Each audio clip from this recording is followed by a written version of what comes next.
So at some point in the relatively near future, my wife and I want to take the kids and move to New Zealand, where I'm from. We have several reasons for wanting to do this, but in this video today, I'm going to discuss some of the most important reasons. I've been living in Korea for a long time now, and obviously I'm starting to miss home quite a lot, and I want my kids to experience some of the things I experienced growing up in New Zealand. Firstly, one of the main reasons is we want to actually live in a house, not an apartment like we do in Korea.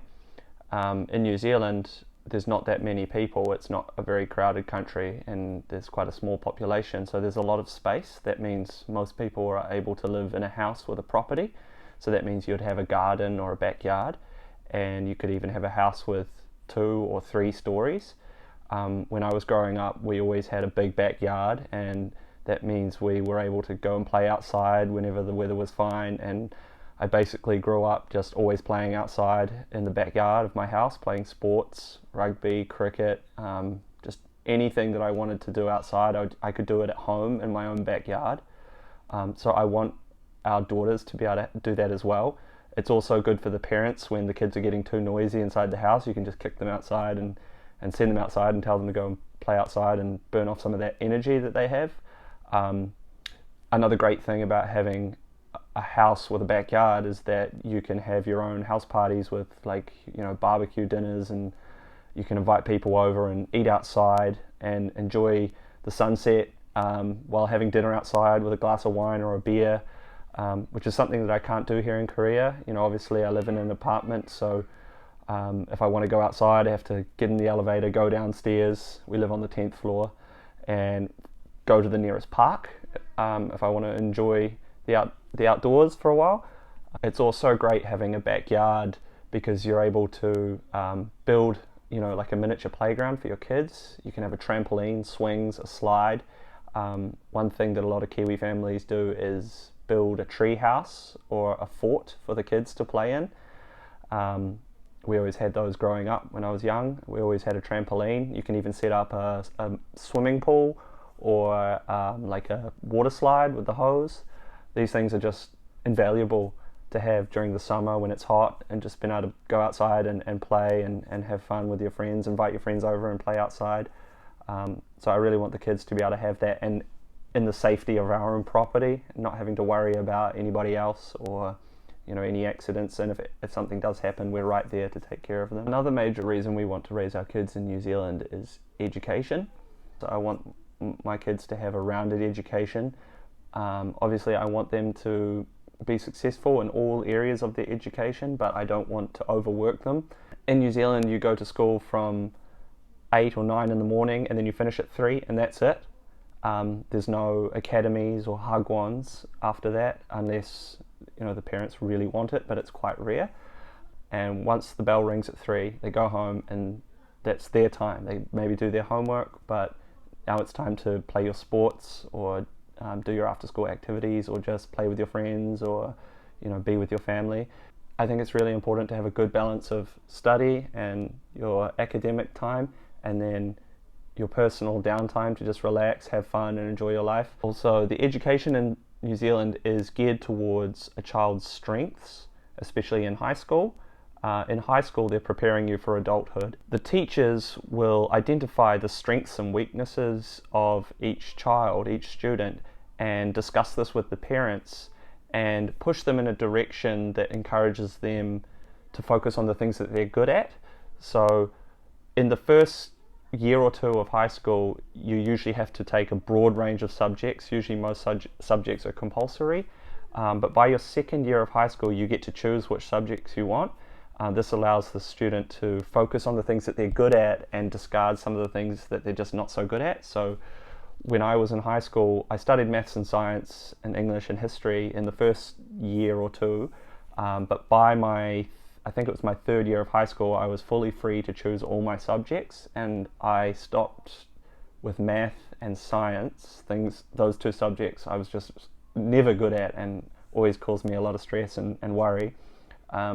And focused more on artistic subjects, which were my strength. So I was studying Japanese, which I ended up majoring in, and I was doing 2 different kinds of art class, and then I was also doing history and English, and I was able to study those for the rest of my high school years, and when it was time to come to university, I identified that I was probably best at Japanese and English, and so I decided to do Japanese at university, and that's led to the career and life that I've had thus far. Another thing about New Zealand is it's very multicultural.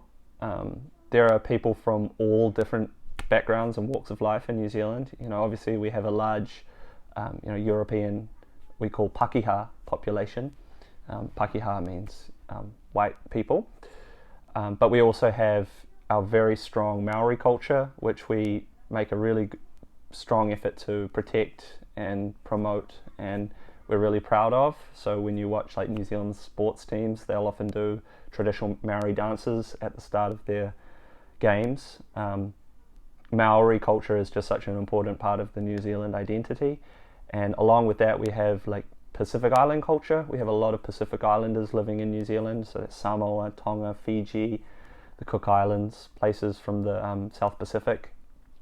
And on top of that, we have a lot of immigrants moving to New Zealand for a better life. The lifestyle in New Zealand is very slow and less fast-paced than a lot of places around the world, so it's quite desirable for people who are looking for that slower, more steady life. I had people in my classes from all different backgrounds. You know, I had like Asian students, Maori students, Pacific Island students, people from everywhere, India, Pakistan.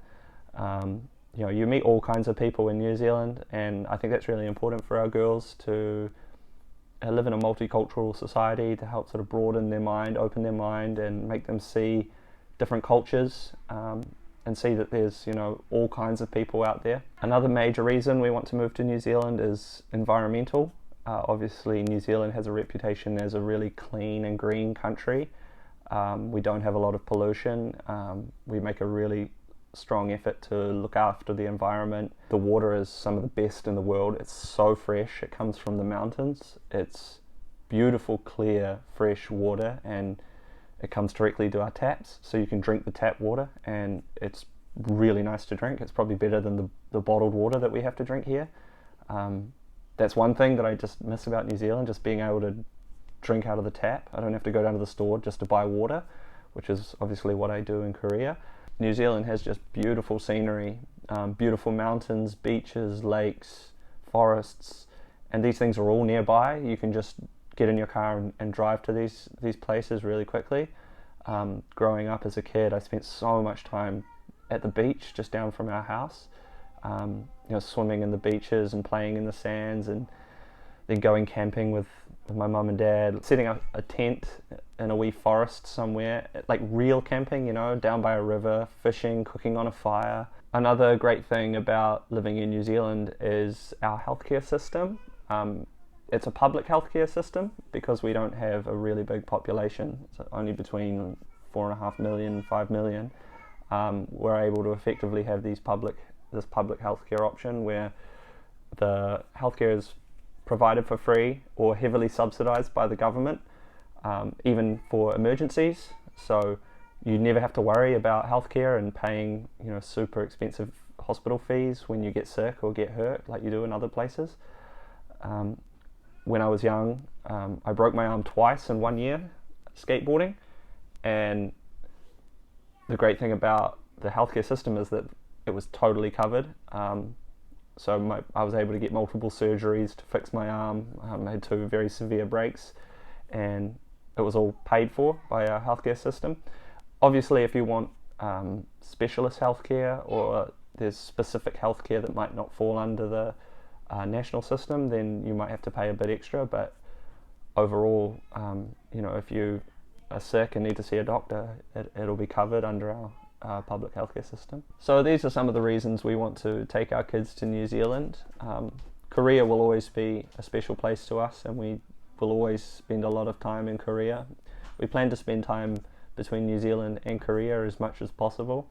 We have families in both countries, so we'll be visiting Korea often anyway. But I just think that more rounded approach to education, the fresh air, the beautiful outdoors is just something that I don't want my kids to miss, and I think they'd really benefit from growing up in New Zealand. So thanks so much for watching. I hope you enjoyed this video. Drop a like, leave some comments, and we'll see you in the next one. Cheers.